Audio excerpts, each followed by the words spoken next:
The thing that keeps getting me about it is that everyone's going around saying UKIP have done so well. But from what little I know about it, I don't think they've done that well. I mean, only 34% of the people voted. Is not doing well. Well, you've got no MPs. Yeah, but we have. So you can't have done that well.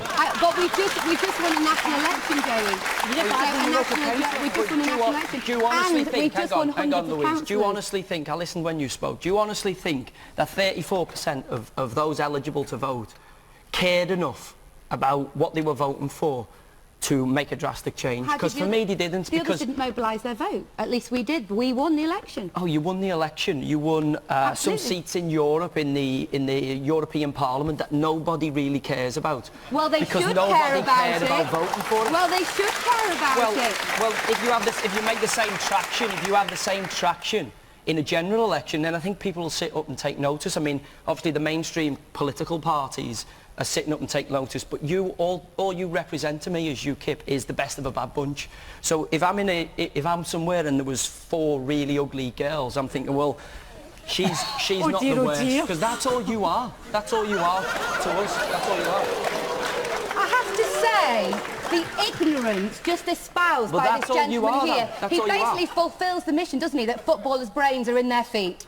Well, because he's absolutely proved that to me tonight. Well, what an offensive thing to say, Mr. Barton. Okay, well, maybe they do. Maybe they do. But all I'm saying is, to frame your argument a little differently. UKIP have not made the progress that everyone's professing for UKIP to make. Winning a national election is not making the progress. 34% of those eligible to vote voted. Where were the other 6? So if everyone cared generally on a general election, because nobody cares, it was a protest vote. That's all it was. All right. Don't get too carried away with yourself. I call it democracy. No, all I call it is the Lib Dems are really bad at the minute, as everyone knows. I mean, I've got more chance of winning a general election than the Lib Dems, or Nick, like. And the other parties have failed to perform. So UKIP come in. That's what democracy is. I'll give you a bit of credit for that. That's what democracy is. Okay, the man in the spectacles in the middle there. Voting though, the younger disillusioned, all the new voters that came through under the Lib Dems' lies about what they were going to do for them and feel let down by it, have decided not to vote because they can't be bothered. They haven't voted for UKIP. Everyone who votes for UKIP, or the demographic of UKIP, are the older voter. You know, so obviously the fact that the 34% only turned out to the poll says there's a lot of young disillusioned voters like myself who could never imagine voting for UKIP. And the only reason that you would vote for UKIP, in my opinion, is that you were really disillusioned with the mainstream parties. Yes. I mean, I can't understand what the point of the Chilcot inquiry is if we're not going to get the full truth. I mean, we've obviously been involved in the Hillsborough sort of campaign that was going on a while back and is still ongoing. It smells a little bit of the same about what was going on. I mean, you can't give information but say, well, we're only going to give select information. If it's going to be the truth, it has to be the whole truth, and you can't redact stuff. I mean, I've read on the way over that it's over 100 pages, you know, of direct conversations between Blair and Bush in the lead up to us going into the war. I mean, what is the point of the inquiry if they don't have this information? Of it. Do you not think the families of those soldiers or people who served in the war who died have the right to see why their children's lives were lost? Of course, and they need that explanation. So we must have full disclosure. But that's what Chilcot is about, and I do think you're going to get the reasons why and the basis Margaret, of the conversations is going to be revealed. We can't, and that's important. To protect Anglo-American relations, we can't just say, oh, well, we can't show that because it will damage this, it will be the secrecy. There's people who've lost the sons and daughters. They have the right to know why their lives were taken. We'll get them, but they'll just be 30 years. It'll just be however long it takes to get it. I mean, for me, the key thing is, obviously, when Blair said after 9/11, we stand by the shoulders of our brothers, or whatever the words were to that effect. And I would like to see if it's Blair following through on that, to say, well, we said we'd stand by you, and obviously, you know, the Americans using the premise of the 9/11 attacks to go and do what they want with their ridiculous foreign policy. And whether Blair has actually tried to talk Bush out of it, whether Blair has actually agreed with him. I mean, I'd just like to see that, because people have lost their lives. I want to know why they've lost their lives. The woman... Jerry Barton. I was with you on some of the things you said. I think the analogy you made of 4 ugly girls, that's going to be on Twitter. Tonight and tomorrow, you'll be buried for it. All right, well, there's lots, but I do apologise.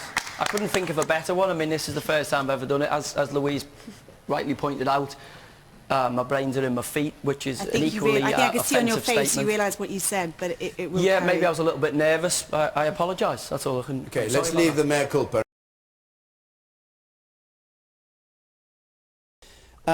Joey Barton, without bringing in 4 girls, what's your view? I'm never going to live that down, am I? No, you aren't. I just added to the repertoire. Well, I'm a little bit biased in this, in terms of I live on the flight path over a queue, so I am dead against Heathrow having a 3rd runway. And I mean, am I right in thinking the last three parties at the general election had in the manifesto that they were going to be against the 3rd runway? I mean, from what little I've seen about it, or what little I know about it, I've seen the Gatwick proposal, the Heathwick proposal. You know, travel on the tube and seeing that Gatwick or wanting to expand. You know, as somebody who lives on the flight path, I'm dead set against it. I'm surmising most of the people who live in and around Heathrow don't want the extra traffic, don't want the extra pollution. I mean, unless... So somebody else should have it. It's a NIMBY argument.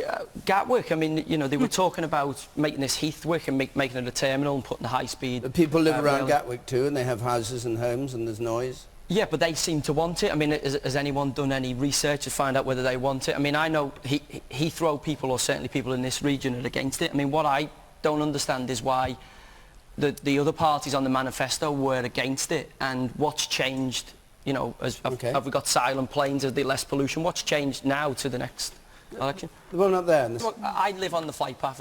It's noisy, mate. It is. Maybe they'll get quieter, but it is noisy. Anyone who lives on it will testify to it. You hear them going over. All right. The thing that strikes me about it is the expanding Gatwick theory. You know, and you can. They were talking about putting the 15 minutes or 20 minutes high-speed link between the two, so then Gatwick it essentially becomes Heathwick. But Joey, and you Gatwick have is not Gatwick as a terminal. Gatwick's not in London. London is our capital city. It should be the pride of the country, and it should be the one that we work hardest to make the best. Oh, it's one for Joey Barton, this one.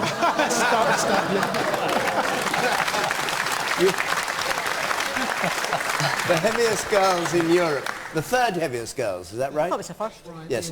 Joe Barton, are you in favour of... You're a health freak. Am I? I thought you were. I'm struggling to see how the NHS or we should subsidise it. I really am. I mean, I've written before about sort of the carrot and stick argument, you know, about introducing a fat tax.